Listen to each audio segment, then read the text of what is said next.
100-96 win over Joel Embiid and the 76ers. Curry's performance was, quote, mind-boggling, according to Steve Kerr. And Steph got Twitter buzzing all night about his MVP case, including Magic Johnson, who said Steph left no doubt who the real MVP is tonight. Those are some words from Magic. Fox Sports NBA analyst Chris Broussard is now joining us. Chris, is Magic right here? I don't know what Magic's talking about. I'm sorry. With all due respect to the greatest point guard in history, if by being in the conversation, then we're saying Steph's in that, sure, okay, be in the conversation. But legitimate chance right now of winning the MVP? No way. Not as the 9th seed. I'm sorry. The only way Steph can really get in this conversation is if he keeps playing this way the rest of the season. So basically averaging 40 over the rest of the season, and they somehow get up to the 5th seed right behind Denver. Or maybe Denver falls to 5th and Steph gets Golden State to 6 and they're close. Maybe then. But no way is the 9th seed. Right now I got Nikola Jokic. He's 26 points a game, 11 rebounds, 9 assists, 40% shooting from 3, leads the league in PER. Denver is the 4th seed. They won 3 straight without Jamal Murray. And Jokic has played every single game. So I'm going with him right now. Look, Steph is on fire. He's the greatest shooter of all time. He's the greatest small player of all time. He's playing phenomenal. But Michael Jordan averaged 37 points a game one year, didn't win MVP. Kobe Bryant averaged 35 points, scored 81 one night, 62 another night, 6 games of 50 or more points that season, and finished 4th in MVP voting because they were the 7th seed, which is better than Golden State is right now. James Harden averaged 36 and more assists and rebounds than Steph's averaging. Didn't win MVP. So, no, winning counts. Winning is important. It's not the only thing, but winning counts in this voting, and they just haven't won enough. Do you want to? Go ahead. Go ahead, Skip. Well, I thought you were going to go. Because about me, okay, all right, I'll go. echoed everything I said. Okay, so that makes you right. you go echo everything I said, too. Yes. Okay, to Chris's point, there are 14 games remaining. 14. We have just seen Steph Curry produce the hottest shooting streak in the history of professional basketball. There's never been anything like what he just did for 6 games, or if you want to go 10 games through the month of April, because no one has shot from this distance, this accurately, this consistently for this span of games.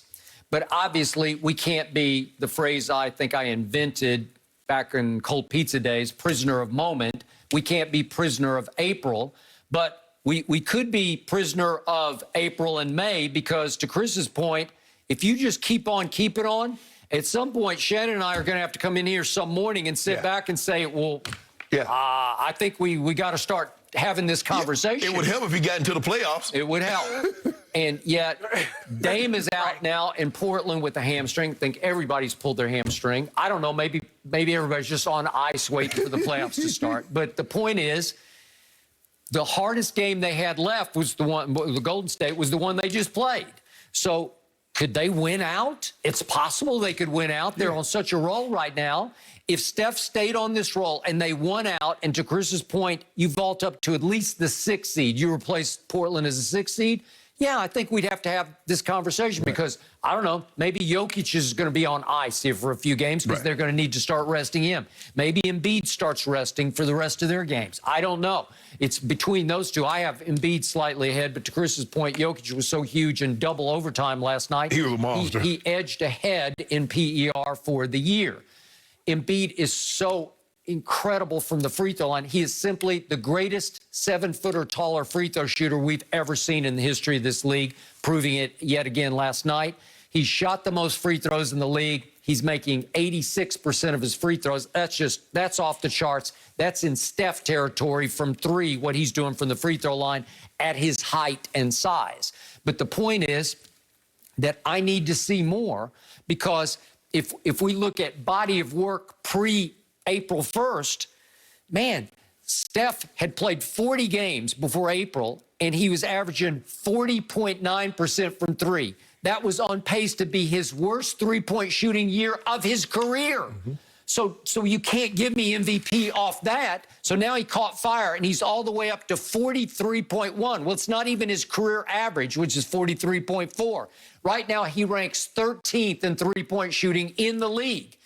Well, that's not very good, because if we're talking MVP, you're looking at Joe Ingles at 49% and Marcus Morris is at 48.1, and Joe Harris, who can just shoot the lights out, 47.7. So there are a lot of shooters to this moment who are shooting better for the year than Steph did.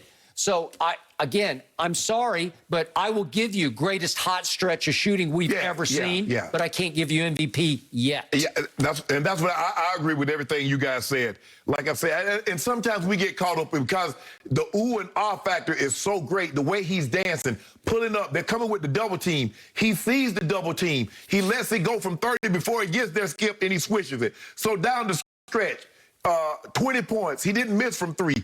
He missed the one free throw that would have given him 50, Chris. He's been spectacular.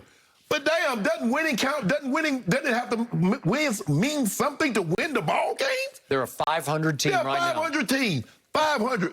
And, you know, the biggest mistake baseball made is when they gave the MVP to Andre Dawson on a dead last team. Skip it.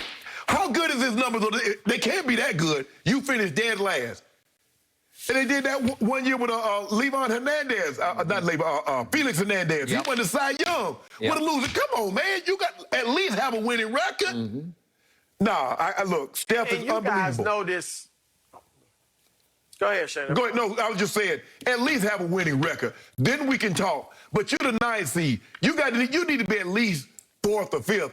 If I'm not mistaken, Chris, Russ was like, when Russ averaged that triple-double, Russ was like, what, the 4th seed? I think he was the 4th seed that year. I think they were even lower. Look, since media started voting for the award in 1981, only twice, I believe, has anybody outside the top 3 seeds won the award. That was Moses Malone in 81 or 82, right when the media started voting. And then Russell, because he averaged a triple-double. Had we known he was going to average a triple-double every other year, maybe he wouldn't have won either. But it was historical, so you had to give it to him. But I think, too, you brought up baseball, Shannon. Baseball's different. Yeah. Just because, I mean, a guy can hit 420, and if he doesn't have the pitching or doesn't have hitting around him, he's not going to win. In basketball, one guy can have a much greater impact. So to your point, the winning is a huge part of this award. Yeah. Like you're right. The reason why they started doing that because the players hated Wilt, because Wilt would have won it every year, and the players used to vote for the MVP, and they hated Wilt, so they really never wanted to vote for him. Even when he averaged 50 and 25, he didn't win the MVP.